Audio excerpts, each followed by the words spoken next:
자녀들의 교육에 대해서 부모들이 가지는 관심은 참 큽니다. 어떻게 하면 잘 교육을 시킬까? 그런데 이 교육에 대해서 관심을 가질 때 학교 교육에는 관심을 참 많이 갖습니다. 그런데 교회 교육에는 학교 교육만큼 관심을 잘 갖지 않는 것 같습니다. 제가 교육전도사 시절에 신학교 다닐 때 신학교 교수님이 했던 말이 가슴에 와 닿는 게 있어요. 그때 제가 교육전도사 시절에 서울 강남 8학군의 교회 전도사로 있었거든요. 고등부 전도사. 저도 제법 괜찮은 데 있었어요.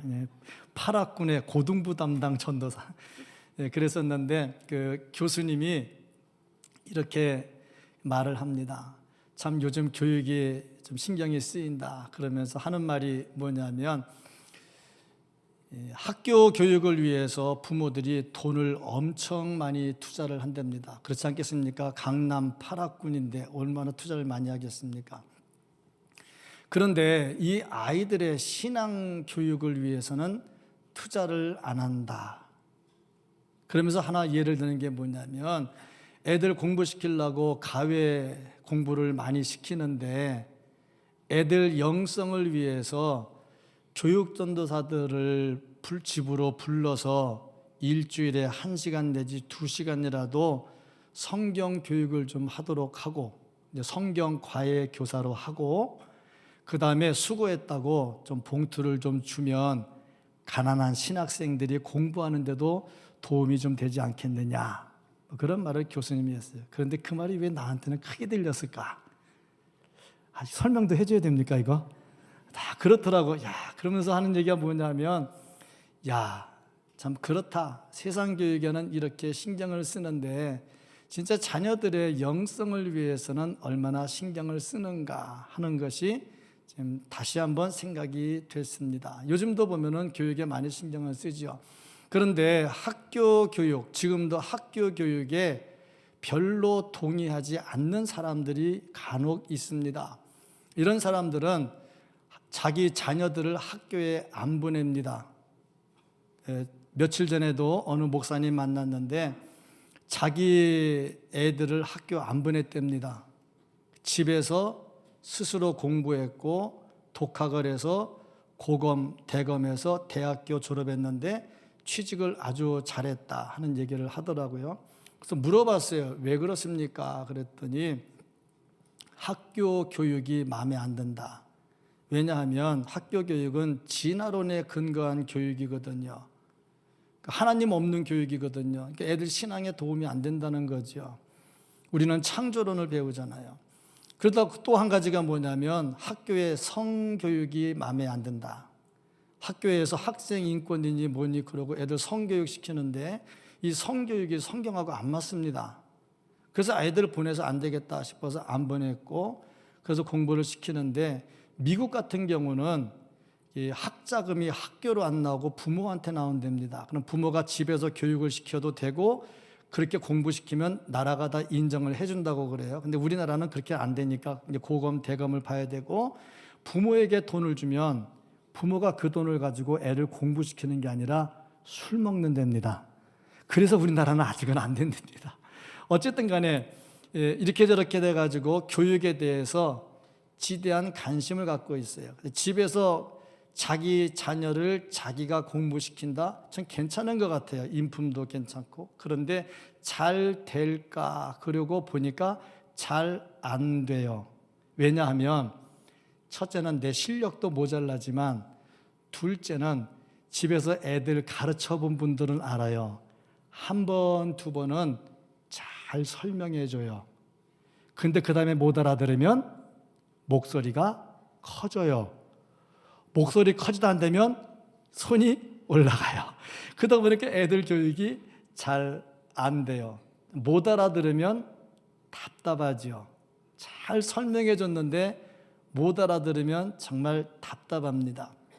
우리 성도들이 직장 생활이나 교회에서 신앙 생활 하는데도 보면은 대화가 잘 안 되는 사람이 있어요. 학력이 좀 딸려서 지식이 모자라서 못 알아듣는 거는 이해를 해요. 뭐 그러려니 하는데, 그렇지 않은데 대화가 진짜 안 되는 사람이 간혹 있을 겁니다. 제가 이렇게 말할 때 머릿속에 그래 맞아 누가 그렇더라 그러지 말고 내가 아마 그럴 거야 하고 생각을 해야 말씀은 항상 은혜가 되는 겁니다. 진짜 대화가 안 되는 사람이 있어요. 왜 안 되냐면 자기 생각만 해요. 자기 얘기만 해요. 내가 하나만 알고 있는데 둘, 셋 아는 사람이 얘기하면 좀 들을 줄 알아야 되거든요. 근데 하나만 아는 사람은 하나밖에 모르기 때문에 둘 얘기하면 못 알아들어요. 하나만 계속 고집을 하죠. 그 다음 답답하지요. 답답한 사람들이 있으면 대화가 잘 안 됩니다. 그런데 오늘 본문 말씀 보니까 예수님도 참 답답하셨겠다 하는 것을 볼 수가 있습니다. 예수님께서 이 세상을 떠나시기 전에 제자들을 앞에 놓고 앞으로 어떤 일이 일어날지 설명을 하셨습니다. 그런데 이것을 제자들이 잘 알아듣지를 못합니다. 얼마나 답답할까. 이 본문은 도마가 예수님께 질문한 것에 대해서 예수님이 답변하는 내용입니다. 참 말귀 못 알아듣는 제자들, 그것도 그냥 말귀 못 알아듣는 것이 아니고 제자들이라 하면 아담 때부터 지금까지 수백억의 인구가 지나갔는데 그 중에 딱 12명입니다. 앞으로 100년 지나가도 12명밖에 안 돼요. 더 이상 안 된단 말이죠. 뽑아가지고 그 많은 인구 중에 뽑힌 정말 특혜를 받은 사람들이고 예수님이 3년을 데리고 다니면서 먹고 마시고 생활하고 그러면서 가르쳤어요. 그런데도 못 알아들어요. 참 얼마나 답답하셨을까 하는 겁니다. 특별히 도마가 질문을 했는데 도마 혼자만 몰라서 질문을 했느냐 하면 말씀을 묵상하다 보면 그렇지 않아요. 다른 제자들도 같이 다 똑같았어요. 단 도마가 그 말 해주니까 다른 사람들은 듣고서 속으로만 그래 맞아 그렇게 했겠지요. 어쨌든 간에 말귀 참 못 알아듣는다.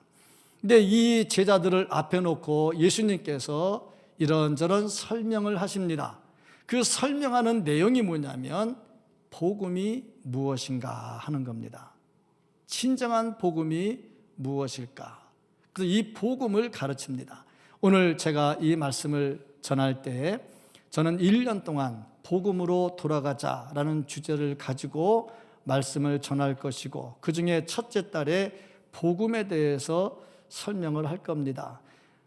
말로 설교하는 것보다 더 와닿는 게 눈으로 보도록 설교하는 겁니다. 그래서 앞에다 그림을 딱 붙여놨어요. 그냥 예쁜 그림 붙여놓은 게 아니고 의미 있는 그림을 붙여놨습니다. 이 왼쪽에 있는 그림이 어떤 그림이냐면 마르틴 루터가 종교 개혁을 할 당시에 성경을 번역하던 건물입니다. 교회입니다. 이 안에서 성경을 번역하는데 사탄 마귀가 와서 괴롭히니까 글 쓰던 잉크병을 막 벽에다 집어 던지면서 사탄 마귀와 싸우면서 성경을 번역했던 건물입니다. 사진을 한번 보시면 저 사진은 그냥 나온 사진이 아니고 이 사진을 사람을 잘라내고 그림만 갖다 붙인 겁니다. 그러니까 저 사진을 찍기 위해서 비행기 타고 갔다 왔고 호텔에서 먹고 자고 해서 수백만 원 들여서 찍은 사진입니다. 사람까지 같이 붙여놓으려고 보니 사람까지 같이 붙여놓으면 저기 안 나온 사람 시험 들까봐 사람은 빼버리고 그림만 풀로 다 가려가지고 그림만 그려놨습니다. 왜 했느냐? 마르틴 루터가 종교 개혁하면서 말씀으로 돌아가려고 복음으로 돌아가려고 애쓰던 건물이야. 1년 동안 저걸 보면서 내 마음속에 나는 복음으로 돌아가고 있는가 한번 생각을 해보자는 거죠. 이쪽에 있는 그림을 보면은 하나의 그 판이 하나가 있습니다. 이 판은 어떤 판이냐면 마르틴 루터가 종교 개혁을 할 때 재판을 받습니다. 그 재판을 받을 때 회유가 들어오지요. 변심하라고. 그러면 봐준다고 회유가 들어오죠. 그때 마르틴 루터가 했던 말을 기록해 놓은 판입니다. 이 판이 독일어로 되어 있습니다. 지금 영안이 열리신 분들은 저 독일어가 눈에 보일 것이고, 자, 영안이 안 열린 분들을 위해서 제가 영안을 좀 열어놓겠습니다. 이 마르틴 루터가 고백했던 것이 뭐냐면, 나의 양심은 하나님의 말씀에 사로잡혀 있습니다. 나는 아무것도 취소할 수 없고 취소하지도 않을 것입니다. 지금 회유가 들어오니까 나는 취소 못한다는 얘기죠. 양심에 반하여 행동하는 것은 지혜롭지도 안전하지도 않기 때문입니다. 하나님이여 저를 도와주소서. 자, 저 신앙의 고백을 하고 있는 겁니다. 제가 독일어 실력이 짧아가지고 보니까 다른 건 다 모르고 가트, 고트, 헬페, 미르 그건 하나 알아듣겠더라고요. 하나님이여 나를 도와주소서. 그 하나는 보겠더라고요. 저 고백을 하면서 재판을 받습니다. 그 다음에 신발이 있는데 이 신발은 마르틴 루터가 재판을 받을 때 서 있던 그 자리에 만들어진 청동으로 만든 신발입니다. 저 자리에서 재판을 받으면서 신앙 고백을 하고 하나님이여 나를 도와주소서 했던 곳이 바로 저것입니다. 그래서 저 그림을 놓은 이유가 뭐냐면 1년 동안에 우리가 저 자리에 내가 서서 정말 하나님 앞에 신앙 고백을 하고 복음으로 돌아갔으면 좋겠다. 어떻게? 이렇게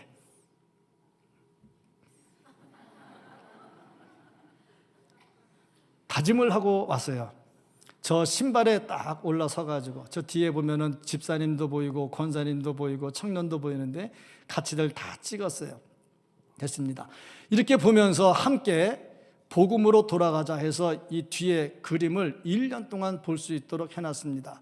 이 말씀을 들으면서 진짜 내 속에 복음이 있는가? 저는 1년 동안 비장한 각오로 말씀을 전하려고 합니다.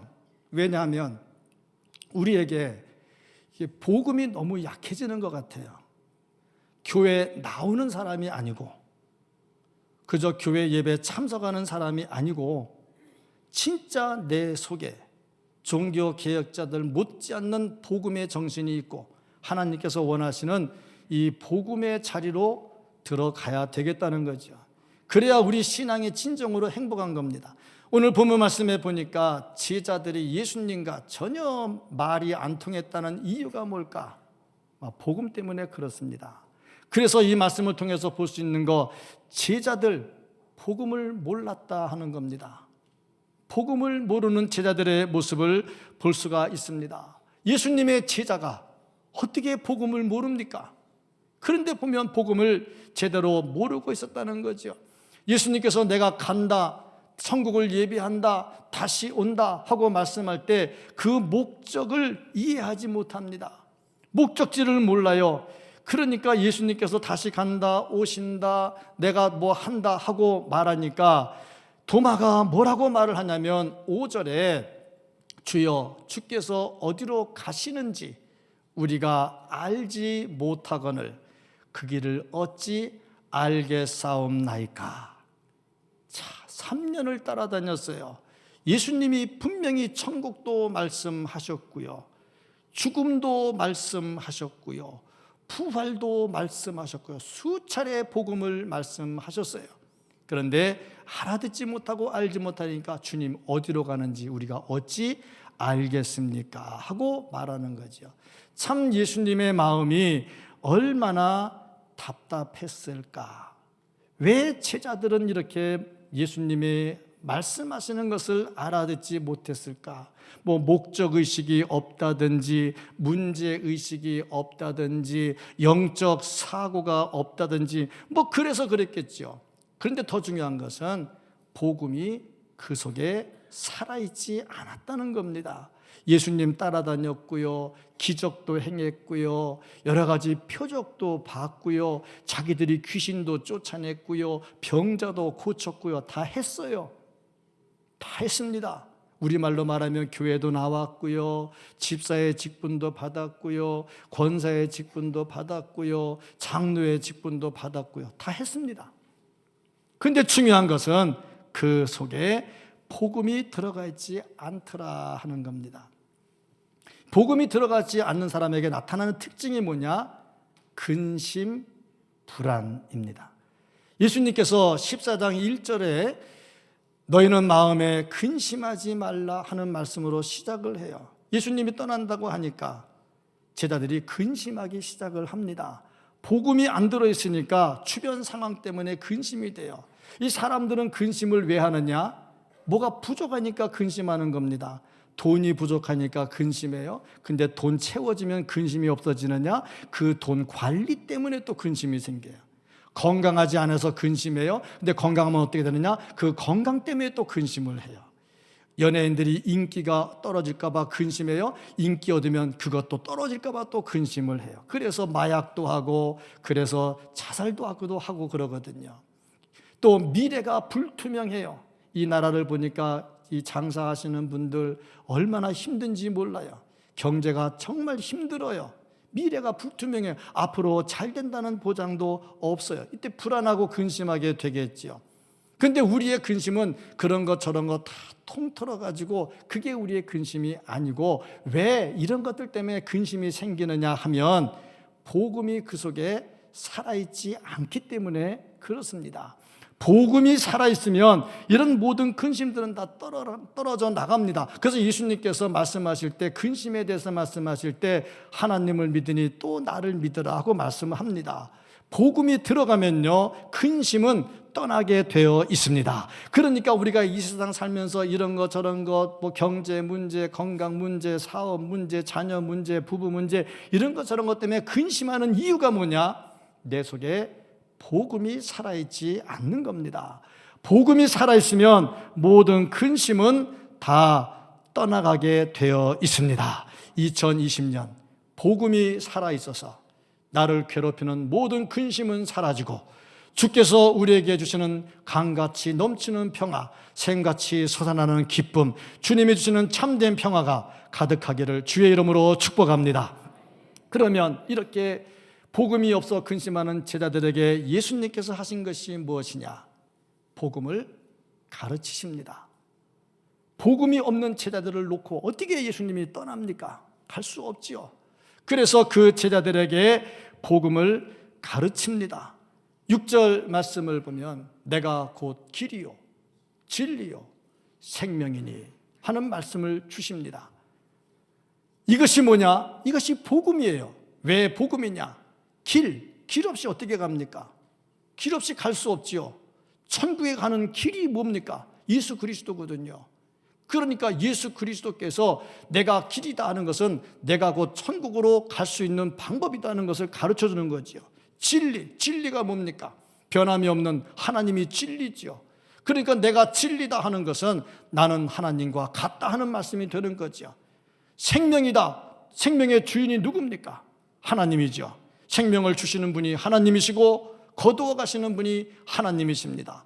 그러니까 예수님께서 내가 길이다, 진리다, 생명이다 하는 것은 내가 곧 하나님이다 하는 선포를 하는 겁니다. 복음이 뭐냐? 예수님 없이는 길이 없고, 예수님 없이는 진리가 없고, 예수님 없이는 생명을 얻을 수 없다는 겁니다. 그런데 길과 진리와 생명 이 세 가지가 서로 연결이 되어 있다는 겁니다. 길이 있어야 하나님께로 찾아갈 수가 있지요. 진리가 있어야 참된 길을 찾을 수가 있지요. 생명이 있어야 그 길을 따라가게 되겠죠. 그러니까 예수님께서 이 모든 것을 말씀하시면서 하시는 말씀, 나로 말미암지 않고는 아버지께로 올 자가 없느니라. 길이 아닌데 어디로 가서 아버지를 찾겠습니까? 그러니까 예수 그리스도 통해서만 진정한 구원이 이루어질 수가 있고, 예수 그리스도 안에서만 참된 생명이 주어지게 된다 하는 겁니다. 그래서 예수님은 말씀하시기를 내가 양의 문이다. 문으로 들어오지 않는 것은 다 절도요 강도라고 그랬습니다. 예수님께서 말씀하시기를 나는 선한 목자다. 악한 목자 싹군과 달라요. 우리에게 꿀을 먹이고 물을 주고 참 생명을 주시는 분이 예수 그리스도지요. 예수님께서 말씀하시기를 나는 부활이요 생명이다 말씀했습니다. 주님께서는 죽음의 권세를 깨뜨린 분이죠. 이게 복음입니다. 길과 진리와 생명이 되시고 우리의 유일한 구원자가 예수 그리스도십니다. 이게 복음입니다. 이 복음이 들어있으면 세상에 무엇이 걱정이 되겠는가? 진정한 복음을 우리는 유앙겔리온이라고 말을 합니다. 유앙겔리온이 복음으로 번역이 됩니다. 이 유앙겔리온이 나중에 영어로 번역이 되면서 두 개로 단어가 합쳐지는데 굿, 좋다, 스펠, 이 단어가 두 개 합해져 가지고 가스펠로 번역이 됩니다. 복된 소식이다. 뭐가 복된 소식입니까? 예전에 아테네하고 페르시아가 전쟁을 했어요. 전쟁에서 아테네가 질 것 같았습니다. 그런데 극적으로 이겼어요.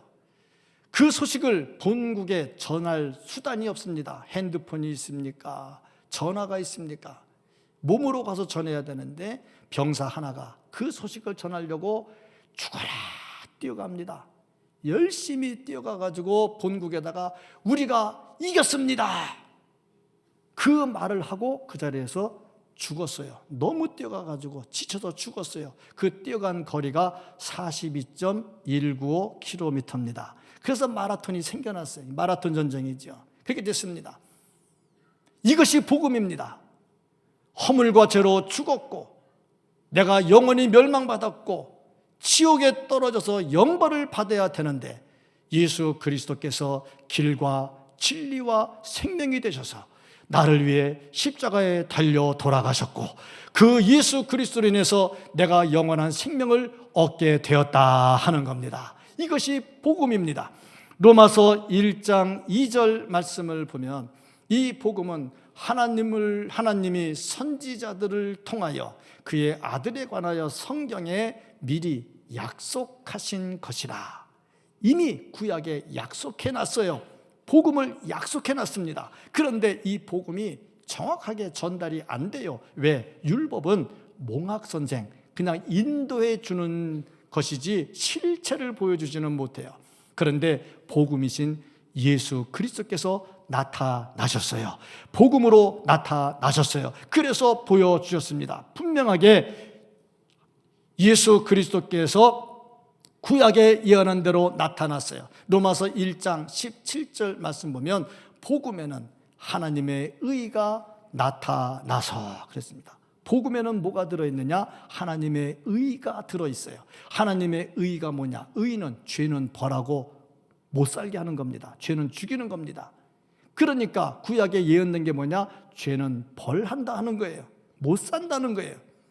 그런데 그 의가 예수 그리스도를 통해서 나타납니다. 그동안에 잠잠했던 하나님의 의가 예수 그리스도를 통해 나타났는데 그 의가 나타나니까 어떻게 됩니까? 사람 다 죽어야죠. 다 죽여야죠. 왜? 죄에 대한 심판이니까. 그런데 예수 그리스도께서 우리를 그 죽어야 될 우리들을 살리기 위해서 당신이 십자가에 우리의 모든 죄를 다 짊어지시고 그 죄 값으로 십자가에 달려 돌아가셨습니다. 그리고 이 죄된 우리에게 예수 그리스도의 의의 옷을 입혀 놓으셨습니다. 그래서 우리가 그 의로 말미암아 살게 됐습니다. 이것이 복음입니다. 그러니까 이 복음이 있다면은 진짜 그리스도인이고, 이 복음이 없이 그냥 좋으니까 왔고 만나니까 좋아서 왔고 그저 가족이 있으니까 왔고 그러면 복음이 없는 것이라 이 말입니다. 예수 그리스도가 복음입니다. 예수 그리스도의 구원이 복음입니다. 그런데 이 복음은 믿음을 점차적으로 성장시켜줘요. 그래서 로마서 1장 17절에 계속해서 말씀하기를 믿음으로 믿음에 이르게 하나니, 이 복음이 들어오면서 믿음도 성장하게 되는 겁니다. 믿음의 시작이 어디냐? 복음입니다. 이 복음을 가진 자에게 하나님의 능력이 나타납니다. 예수 그리스도로 인해서 복음이 내 속에 들어오고 내 속에 복음이 들어오면 하나님의 능력도 나타나게 됩니다. 2020년 한 해 동안에 복음이 내 속에 들어와서 복음으로 말미암아 능력을 체험하고 살 수 있는 우리 모두가 될 수 있기를 예수님의 이름으로 축복합니다. 자, 그러면 이 복음이 들어올 때 나에게 나타나는 현상이 뭘까? 제자들이 왜 예수님과 함께 있으면서도 하나님을 모르고 도마의 말처럼 하나님을 나에게 보여달라고 그랬을까? 복음이 있고 복음이 예수님이고 예수님 말씀하길 내가 하나님이라 그랬는데 왜 보면서도 모를까? 이유가 뭐냐면 복음이 없기 때문이다. 그래서 이 말씀을 통해서 볼 수 있는 거, 복음이 들어가면 하나님이 보인다 하는 겁니다. 나는 하나님을 못 봤다. 하나님이 눈이 있습니까? 코가 있습니까? 우리 같은 그런 분은 아니잖아요. 그런데 복음이 들어가면 하나님을 인격적으로 만나게 됩니다.